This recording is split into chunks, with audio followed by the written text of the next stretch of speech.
Welcome to True Echo, where powerful voices rise from the shadows and every overlooked soul has a story that deserves to be heard. Today's story is one you won't forget, because when a janitor stunned a Fortune 500 CEO by speaking 10 languages fluently, the entire company was shaken to its core. What started as a regular Monday morning turned into a battle for dignity, truth, and justice. Get ready for a roller coaster of ambition, betrayal, and redemption. Most people at Halberg International barely noticed the janitorial staff. They moved quietly like shadows on polished marble floors, appearing after hours, wiping down desks, replacing trash bags, disappearing before the next sunrise. It wasn't cruelty, just corporate blindness. A company like Halberg moved too fast to notice the people who weren't in suits, weren't in meetings, and didn't have business cards. But on one brisk Monday morning in downtown Fort Worth, all of that changed. The lobby buzzed as usual. Heels clacked across stone floors, executives murmured into Bluetooth headsets, and espresso foam dotted cardboard cups like delicate symbols of privilege. Jonathan Kellerman, CEO of Halberg, was deep in thought as he stepped off the elevator from the parking garage.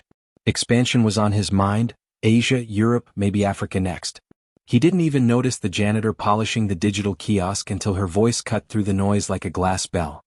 She asked an elderly man in a thick navy jacket. Jonathan froze. That was Mandarin.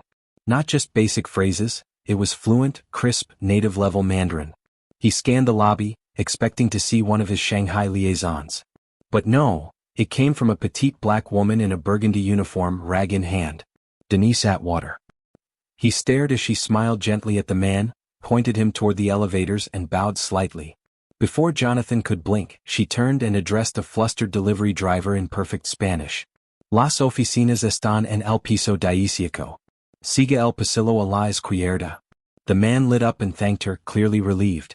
A third man, white in a navy suit, standing by a stack of mismarked boxes, caught her attention. She glanced down at the labels, then softly said, Socolis doit aller a la salle de conference pa ICI. French. And just as fluent as the rest. Jonathan's mouth fell slightly open. This wasn't code switching. This wasn't Google Translate. This was mastery. His brain scrambled to understand what he was seeing. Who was she? Where had she come from? He'd been CEO of Halberg for 15 years. How could someone like Denise have gone unnoticed? Excuse me, he said, stepping forward. Denise paused, caught off guard. Yes, sir, she replied, her posture respectful, unsure. Were you just speaking Mandarin? He asked, still half certain he was imagining things. She nodded, brushing a strand of tightly pinned curls behind her ear. Yes, sir. Spanish. And French? He pressed. Again she nodded. Yes, sir. I speak a few. Jonathan tilted his head, fascinated. How long have you worked here? She shifted, suddenly self-conscious. 13 years. A silence fell between them as Jonathan processed that. 13 years. How had he never seen her? How had no one? He blinked, then spoke gently. Denise, would you mind coming up to my office for a moment? Denise hesitated. Her first instinct was panic. Had she done something wrong? But Jonathan's tone wasn't angry. It was curious, almost reverent. She nodded. Yes, sir. He led the way to the executive elevator, and for the first time in over a decade, Denise rode it with a company executive, not to clean the floor but as a guest. As they entered his spacious corner office with glass walls that overlooked the Fort Worth skyline, Jonathan motioned for her to take a seat. Denise clutched her white cleaning rag instinctively, unsure what to do with her hands. I need to ask, Jonathan began slowly. Why are you working as a janitor here when you clearly have exceptional skills? Denise lowered her gaze, her voice soft. I was a linguistics major at Kent State. I was going to finish, but my parents got sick. Cancer, then a stroke. I had to drop out. Then I became a single mom. This job, it was stable. It let me work at night so I could be there for my daughter. Jonathan leaned back, the full weight of her words sinking in. She wasn't just smart, she was resilient. Fierce.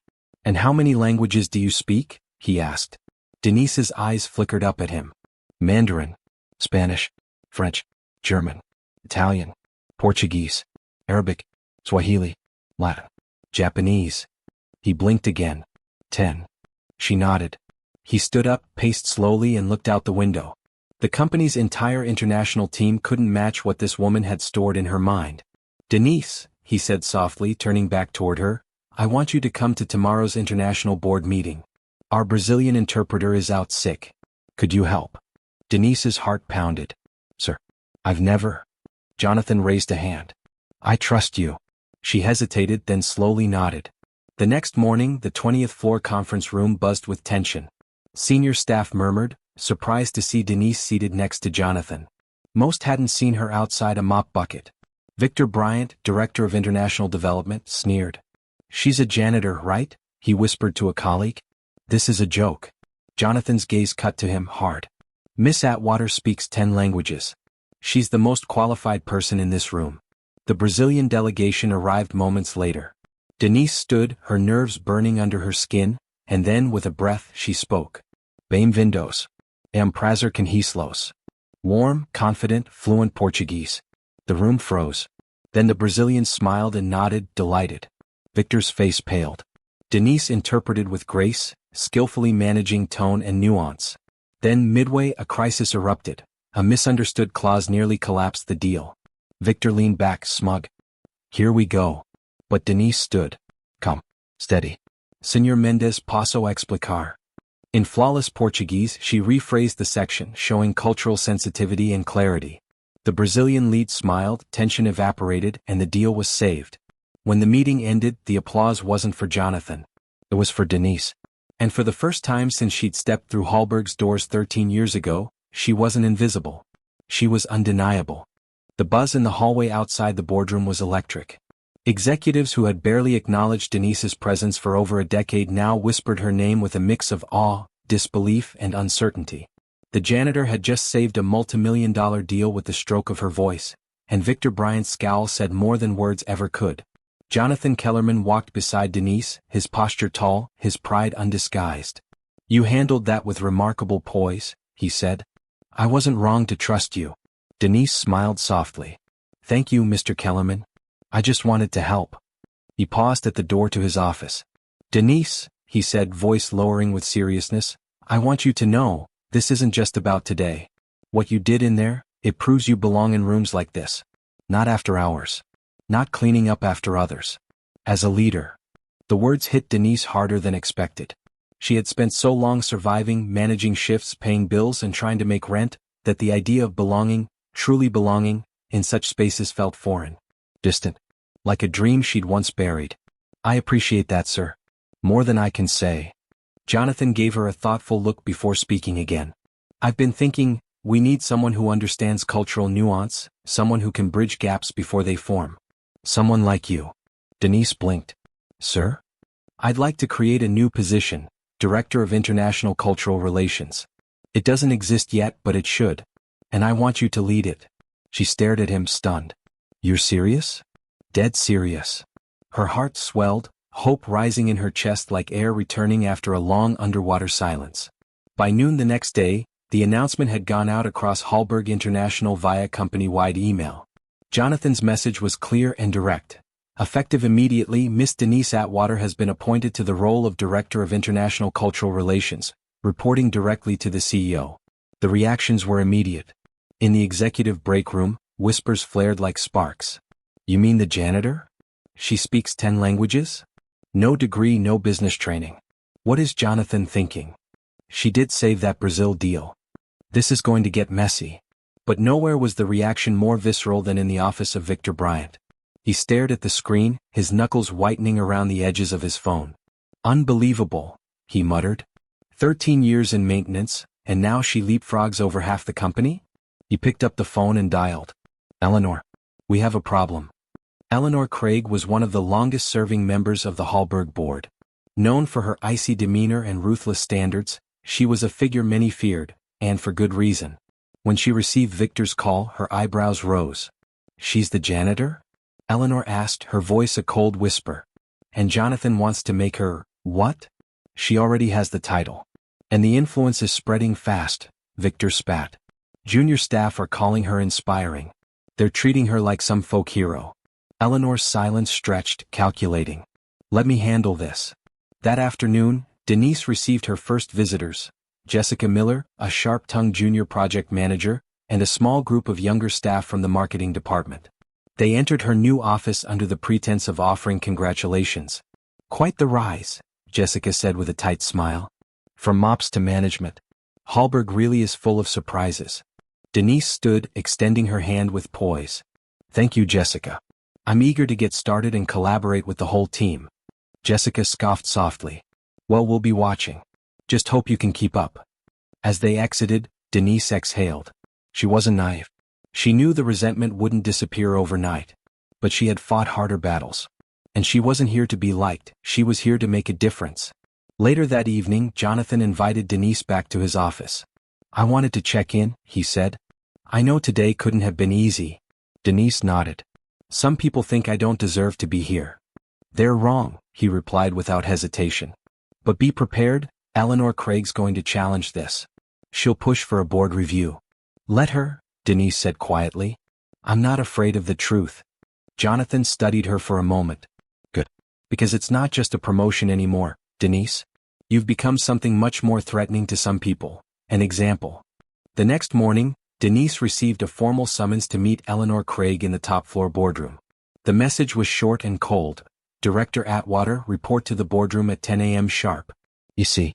At 9:59, Denise stood outside the imposing door, her hands steady, her back straight. She had scrubbed these floors. Now she was about to walk across them as an executive. Inside, Eleanor sat behind a grand desk that gleamed like ice. Her stare was unreadable. Have a seat, she said curtly. Denise sat, composed. I'll be blunt, Eleanor began. I don't think you belong here. Denise met her gaze without flinching. You have no degree. No formal business experience. And yet, you're occupying a position others worked years to reach. You may have impressed a few people, but don't mistake that for true credibility. I understand your concern, Denise said evenly. But I'm not here to take anything away from anyone. I'm here because I bring something different. Eleanor arched an eyebrow. And what might that be? Perspective, Denise said firmly. Language isn't just about words, it's about understanding people. Cultures. Trust. That's what we've been missing. And that's what I offer. A flicker of something, respect, maybe, flashed in Eleanor's eyes before she buried it. Then prove it. She pushed a folder across the table. This is a stalled deal with our Moroccan partners. 3 months in limbo. Fix it. Denise opened the file and scanned the Arabic text. Her brow furrowed slightly. Too formal, she said after a moment. We translated this like a government decree. That's not how business is done there. You speak Arabic too? Eleanor asked, suspicious. Yes. And I'll speak to them directly. Warmly. Like people. Denise left the meeting and immediately called the Moroccan team.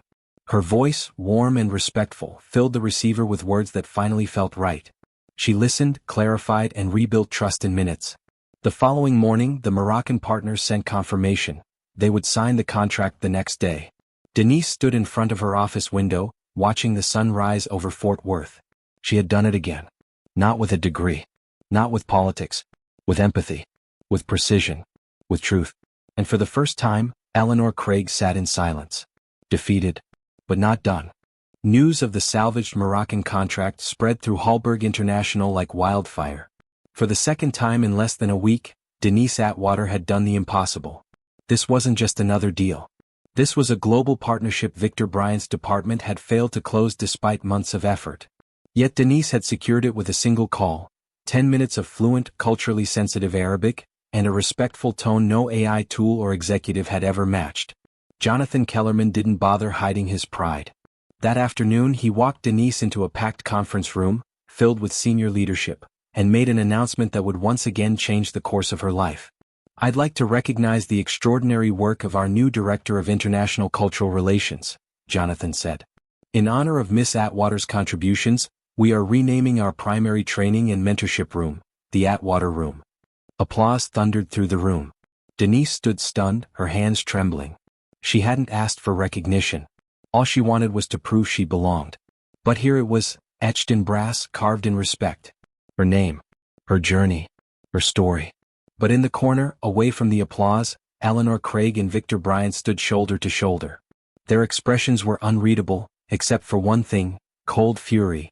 She's becoming too powerful, Eleanor whispered. Too visible. If we don't act now, we'll lose control of the company's direction. Victor gave a slow, grim nod. Then I'll make sure she doesn't rise any further. Denise was unaware of the storm brewing behind closed doors. She was too busy working, meeting with multicultural teams, checking in on struggling employees, reviewing contracts in Portuguese, Korean, and Hindi. And she wasn't just solving language problems. She was healing cultural rifts, preventing missteps that had cost Halberg time and trust in the past. She'd even quietly begun mentoring younger staff, people like Ashley, a junior receptionist who often felt ignored, and Kevin, a former warehouse worker now learning Mandarin on his breaks. "You're more than what people see," Denise told them. "You just need someone to believe that. Sometimes that someone has to be you." But Denise's quiet influence was precisely what Eleanor and Victor feared most. And just 1 week after the Moroccan signing, it began. It started with a whisper. An anonymous message circulated among department heads. "Did you hear? Denise Atwater never finished her degree. How can someone without credentials hold a director-level post?" By the end of the day, a formal email landed in every executive inbox, from Eleanor Craig's office. Read.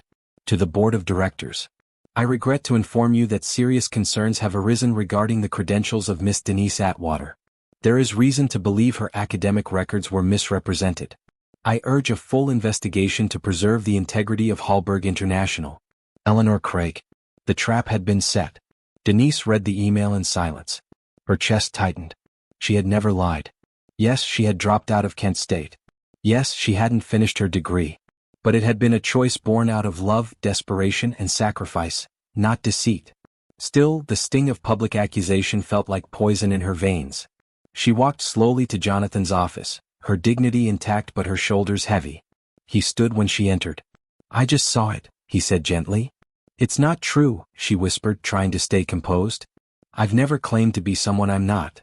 "I know," Jonathan said, placing a reassuring hand on her shoulder. "But they forced my hand. The board is demanding a formal inquiry." Denise nodded. "Then let them investigate. I have nothing to hide." For the next week, her life became a storm. Emails, interviews, internal memos.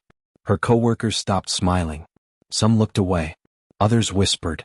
Denise kept her head high. When asked about her education, she told the truth. "I left college to care for my parents. Then I became a single mother. I've never lied about that." But truth didn't matter to everyone. Eleanor had no intention of letting facts speak.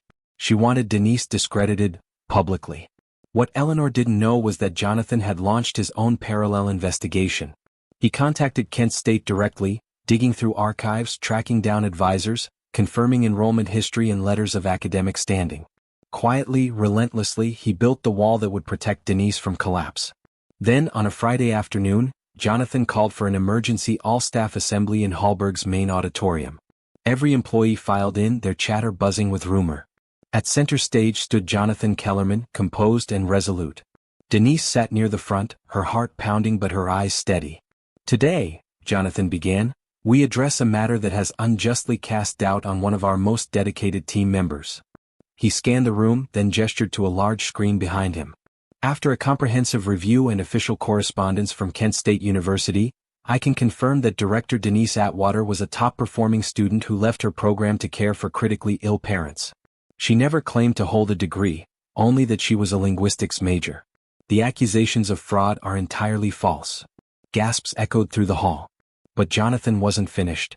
"What's more," he continued, "we've uncovered internal emails and messages between board member Eleanor Craig and Director Victor Bryant that prove a coordinated attempt to sabotage Miss Atwater's career." A collective intake of breath. Then silence. The emails appeared on the screen, highlighted sections showing phrases like "find something to use," "let's crush her momentum," and "she'll never survive a scandal." Jonathan's voice rang out like thunder. "This company stands for integrity. And it stands for truth. Effective immediately, Eleanor Craig is removed from all board duties. Victor Bryant is placed under review." The silence broke into a flood of murmurs. Eleanor stood up abruptly, her face pale, then stormed out. Victor sat frozen, too stunned to move. And then, the applause began. First from the front row. Then from the back. Then all at once, rising like a wave. Thunderous. Unstoppable. Denise stood slowly. Jonathan turned to her and said, just loud enough for the microphone to catch, "You never needed a degree to be extraordinary. You just needed a chance." Tears welled in Denise's eyes. But she didn't cry. She had stood through the storm, and now she was standing in the sun. The applause from the auditorium still echoed in Denise Atwater's ears as she stepped back into her office. Her hands trembled, not with fear but with a strange, overwhelming mix of relief and quiet triumph. The truth had won. For now. She sat down and let herself exhale, eyes drifting toward the polished plaque on her wall. Director of International Cultural Relations. The title was no longer a target, it was a badge of honor. She had earned it not through nepotism or degrees, but through grit, grace, and the kind of brilliance most companies never bothered to look for. But even as her name rang with new respect, Denise knew one thing. This wasn't the end of the battle. It was only the beginning. The fallout was immediate. Victor Bryant, once the proud face of Halberg's global outreach, now sat under disciplinary review. Whispers circulated through the upper floors. He might resign or worse, be removed entirely. No one dared speak it aloud, but the truth was clear. Denise had eclipsed him and he had tried to destroy her for it. And now, he was the one fading into the background. But Victor wasn't gone. And he wasn't done. The next few weeks saw a transformation inside Halberg International. For the first time, junior staff from all departments requested cross-cultural training and mentorship from Denise. A quiet revolution began to ripple through the company's DNA. Voices that had long been silent started to rise. Receptionists, assistants, interns, many of them people of color, immigrants, and women who had once kept their heads down. They now looked to Denise not just as a leader but as a mirror. One afternoon, Kevin, formerly part of the custodial team, knocked gently on her office door. "Miss Denise, I just wanted to say I enrolled in night school. Watching you, it made me realize I've been hiding behind fear. I want more. For myself. For my little girl." Denise rose from her seat, her voice soft. "That's all I ever wanted, Kevin. For people like us to stop believing we're supposed to stay invisible." But her rising influence didn't go unnoticed. In a cold, windowless room on the 23rd floor, Eleanor Craig sat behind a laptop, the pale light of the screen casting harsh shadows on her face. She had been removed from the board, yes, but not from the company entirely. She still had allies in legal, finance, and infrastructure. And her pride, like a fractured mirror, refused to heal. "She's built a movement," Eleanor muttered to Victor, who sat across from her with a drink in his hand and bitterness in his eyes. "This is bigger than a promotion. Denise has become the symbol of something we can't control." Victor said nothing for a moment. Then, "So how do we take her down without making it obvious?" Eleanor's lips curled. "We don't. We let her take herself down. All we need is one mistake." That mistake, they believed, would come during the Tokyo summit. Halberg International was preparing its most ambitious global initiative yet, an international tech partnership with Japanese and South Korean firms, involving delicate cultural negotiations, contract realignments, and multilingual coordination. Denise was chosen to lead it. "She's never managed a deal of this scale," Eleanor told her network quietly. "Mark my words, she'll crumble under the pressure." The summit would be broadcast live internally to Halberg's major offices worldwide. The perfect stage for victory or failure. Denise worked late nights preparing for Tokyo. She read everything. Not just legal documents but etiquette guides, cultural histories, even corporate case studies on previous failed cross-cultural ventures. She held practice negotiations with Halberg's Japan-based consultants. And perhaps most importantly, she spent 2 hours every night reviewing Japanese with one of her old friends from community college, Ayaka, a retired professor who had once helped her survive her darkest days. "You're ready," Ayaka said one night. "But remember, it's not just the language. It's how you bow, how you hand over a business card, how you pause before speaking. They don't just hear you, they feel you." Denise nodded. "I'm not just representing myself this time. I'm carrying everyone who never got a chance." The Tokyo summit opened with the ceremony and precision that Japanese culture revered. Denise walked into the room wearing a crisp navy suit, her hair elegantly braided, her expression calm but focused. Executives from Japan and South Korea sat across the polished table, their eyes unreadable.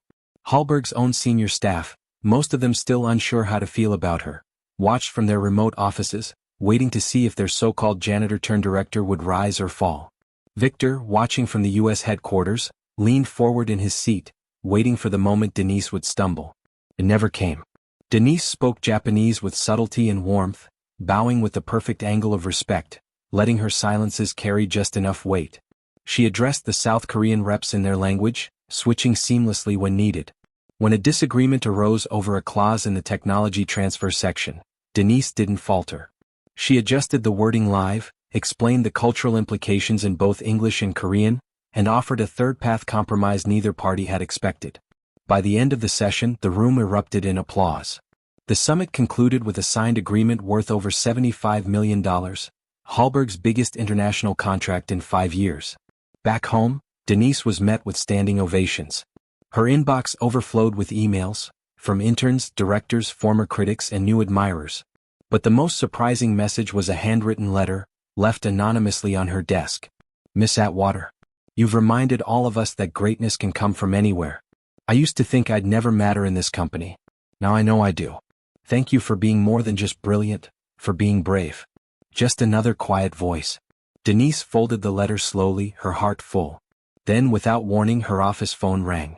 Miss Atwater, said Jonathan on the other end, his voice tense. You need to come to my office. Right now. What is it? She asked.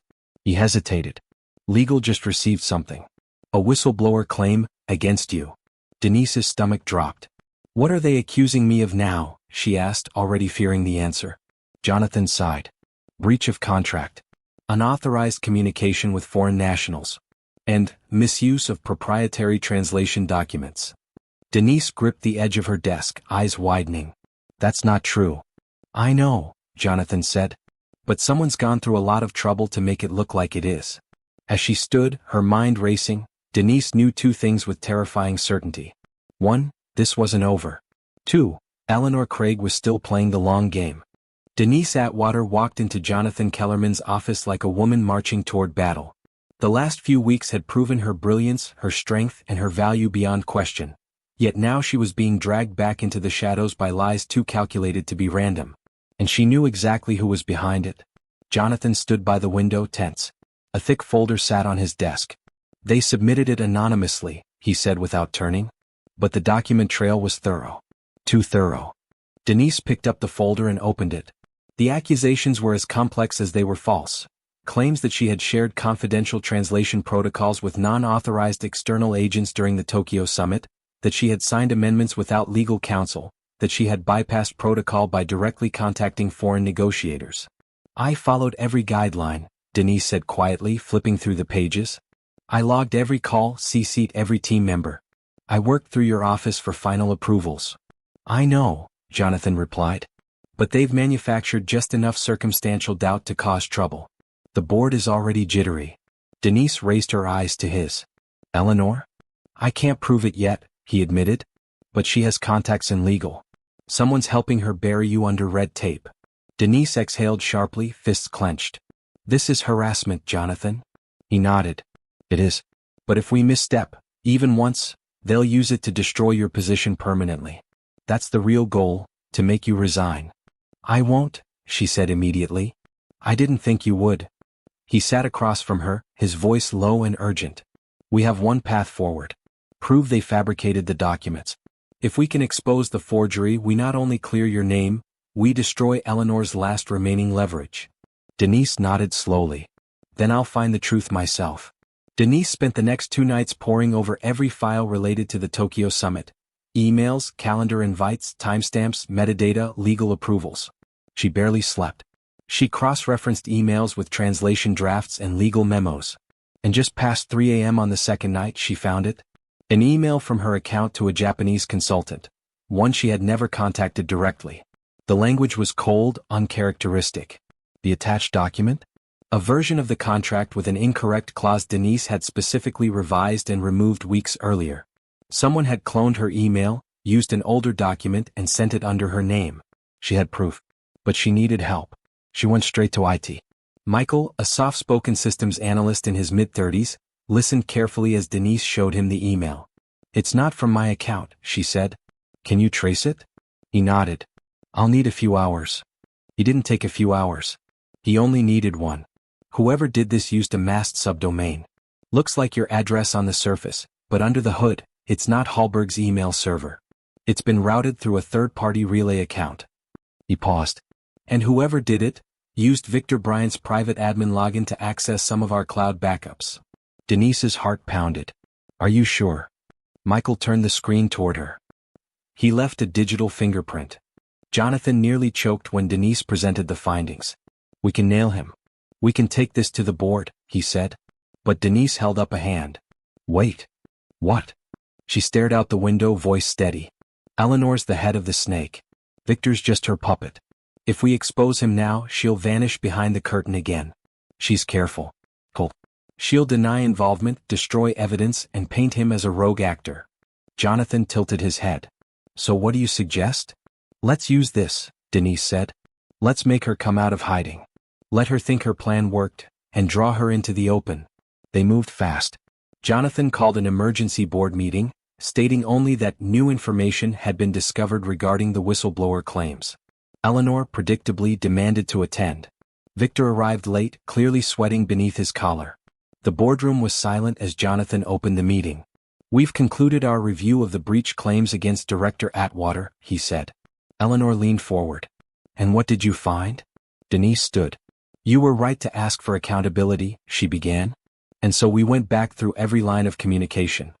She placed a single printed email on the table. This message was submitted as evidence against me. But we found something unusual. She looked directly at Victor. This email did not come from my account. And the attached document? A manipulated version of a discarded draft. The board members stirred. Jonathan took over. Our IT team traced the source to a fake domain, created with access credentials belonging to Director Bryant. Gasps filled the room. Victor went pale. That's not true. That's not. Someone set me up. Denise turned to Eleanor. And you conveniently demanded this investigation the moment this email appeared. But you didn't know we'd check server logs and digital certificates. Jonathan raised a folder. We also found communications between Eleanor Craig and Victor Bryant discussing ways to manufacture misconduct and force Denise to resign. He threw down the folder in front of the board. Eleanor froze. Eleanor, said board chair Harold Grimm slowly, is this true? Eleanor glanced around, her voice flat. This woman has disrupted the structure of this company. She's inexperienced. Unqualified. She's dangerous. She's brilliant, Harold snapped. And you've just shown this board exactly who the real threat is. He turned to Jonathan. Motion. I move to terminate Eleanor Craig's affiliation with Halberg, effective immediately. Seconded. All in favor? A unanimous show of hands. It was over. Eleanor stood, her jaw clenched, trembling with rage. You'll regret this, she whispered to Jonathan. He looked at Denise. No, I won't. Eleanor stormed out. Victor followed, crumbling under the weight of his shame. And just like that, the war was over. Denise returned to her office that evening in silence. No victory speech. No celebration. Just peace. On her desk, a fresh envelope waited. Another handwritten note. You don't know me, but I've worked here for years. The moment you stood up for yourself, you stood up for all of us. You made the invisible visible. Thank you. A voice in the shadows. Denise smiled. She wasn't just Director of International Cultural Relations now. She was a lighthouse. The Monday after Eleanor Craig's final departure was unlike any other in the history of Halberg International. For the first time in years, the building felt different, not because the marble floors gleamed brighter or the atrium's flowers were replaced, but because the air itself carried something new, something that had long been missing. Word of Eleanor's fall spread fast, but what spread faster was the quiet awe for the woman who had brought her down. Not with fury, not with vengeance, but with evidence, grace, and unshakable resolve. And yet, while the company buzzed with admiration, Denise Atwater didn't gloat. She arrived that morning like always, before sunrise, a black coffee in hand and her tablet under her arm. She passed by junior employees who once avoided her eyes and now nodded with respect. Her office was filled with documents awaiting review for Halberg's expanding Middle Eastern partnerships. There was no time for ego. But there was time for something else. Legacy. Jonathan stopped by late that morning. Do you realize what you've done? He asked, standing in the doorway with a half smile. Denise looked up. I survived a witch hunt. Again. You did more than survive, he said, stepping in. You changed this company. You changed me. She tilted her head. I've built a billion-dollar business with the best minds I could hire. Yet the most brilliant person I ever met was someone I never noticed for 13 years. Denise gave a small smile. Then maybe it's time we start noticing more. Jonathan paused thoughtfully. What are you thinking? She stood up, her voice calm but resolute. I want to launch a program. Not just for cultural training, but to discover and elevate talent hiding in the shadows. People who've been overlooked because they don't wear suits or carry degrees. People like I once was. Jonathan's eyes lit up. You want to build a pipeline? I want to build a ladder, she corrected. And I want to name it Voice Inside. 3 months later, the Voice Inside initiative launched with a company-wide event hosted in Halberg's largest auditorium. A full crowd gathered. Executives, janitorial staff, tech developers, HR teams, cafeteria workers, interns, all seated together without division. No titles. No tiers. Just people. Jonathan opened the event with brief remarks, but all eyes were waiting for Denise. When she stepped on stage, the room erupted with a standing ovation. She approached the podium in a slate gray dress, her hair pulled back in a braided crown, eyes shining under the lights. She didn't need notes. She didn't need polish. She had presence. And that was enough. I was once the person you passed in the hallway without looking, she began. The woman you asked to change the trash without hearing her voice. But I always had one. And I always believed one day someone would listen. She paused. The room was completely silent. Voice Inside isn't just a mentorship program, she continued. It's a reminder that brilliance doesn't always wear a name tag with credentials. Sometimes it wears a uniform. Sometimes it comes in broken English, in fatigue, in silence. But it's there, waiting to be seen. The crowd erupted again in applause. In the following weeks, Voice Inside became more than an initiative. It became a movement. Halberg created internal scholarships, mentorship pathways, and language training programs for employees across all departments: custodial, logistics, cafeteria, admin. People began stepping forward, sharing stories. Angela from the mailroom revealed she'd once studied statistics at MIT before dropping out to care for a sick sibling. Marcus, a former warehouse worker, turned out to be a self-taught coder who had quietly built 3 apps on his own. And then there was Ashley, the receptionist who had first sent Denise a letter of gratitude. Under Denise's mentorship, she applied to Halberg's junior management training program, and got in. I used to think I was just a voice in the background, Ashley said to Denise one day. Now I know. I'm someone worth listening to. Denise smiled. You always were. But not everyone was clapping. In the privacy of his soon-to-be vacated office, Victor Bryant sat alone, watching the internal live stream of the Voice Inside graduation ceremony. His face was tight with regret, not just for being caught but for never seeing what Denise had truly represented. In his final days before his quiet resignation, Victor left a handwritten note in Denise's office. I spent years mocking what I didn't understand. You didn't just beat me, Denise, you taught me. I'm sorry I only learned it too late. She read the letter once, then filed it away. Not out of pride, but because redemption, even late, was still worth remembering. Months passed and Halberg International continued to evolve. Denise took the company's global strategy to new heights, signing cultural consulting agreements with firms in Morocco, Vietnam, and Ghana. She launched multilingual onboarding for overseas hires and helped Halberg rank in the top 10 globally for cross-cultural excellence. But despite her growing fame, Denise never lost her footing.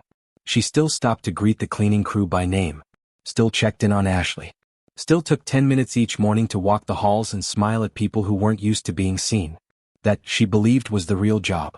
One late evening, as she prepared to head home, a knock came at her office door. It was Jonathan.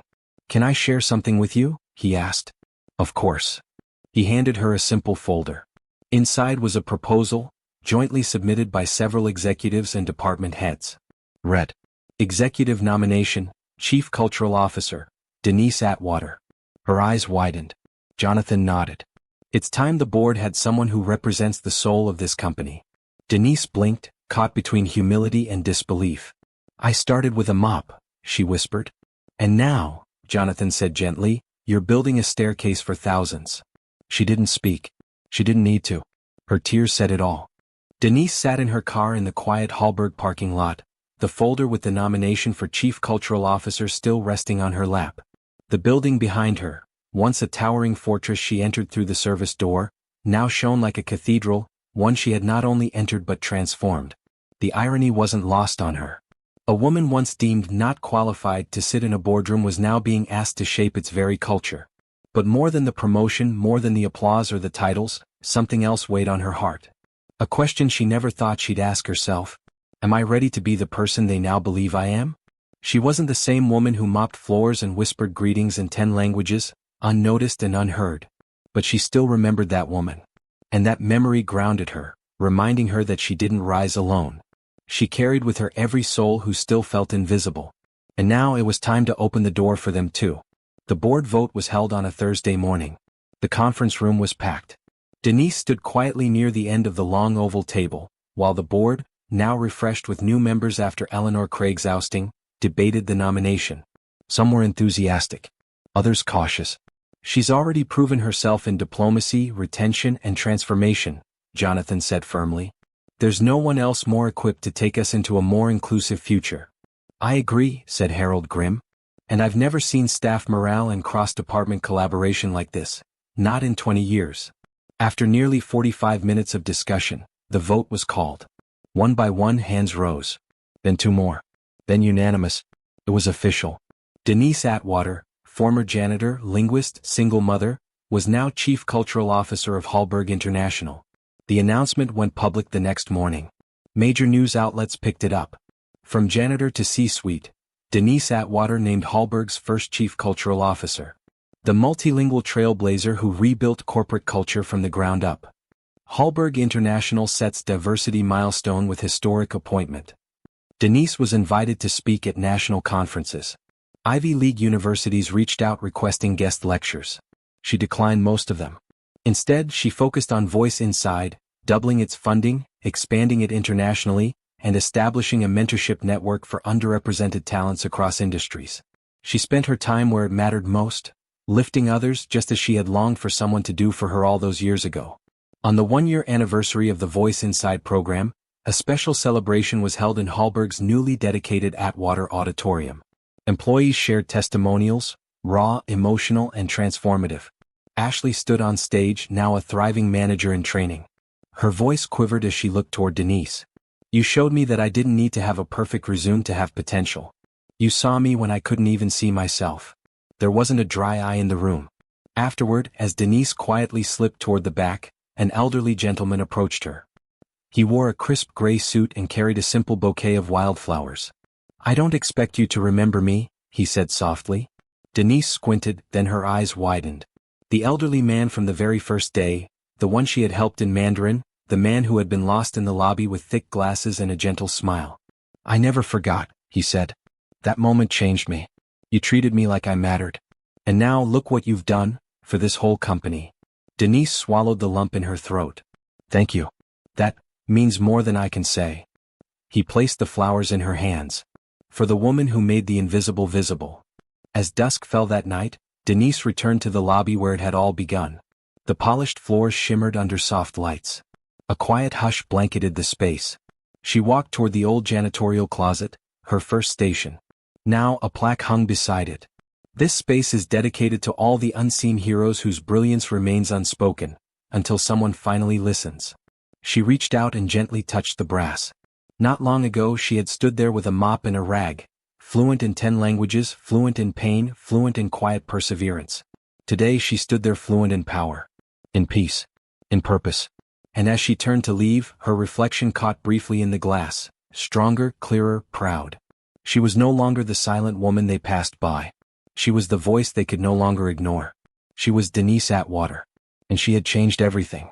Denise's journey reminds us that greatness doesn't come from titles or diplomas. It comes from resilience, integrity, and the quiet courage to speak even when no one's listening.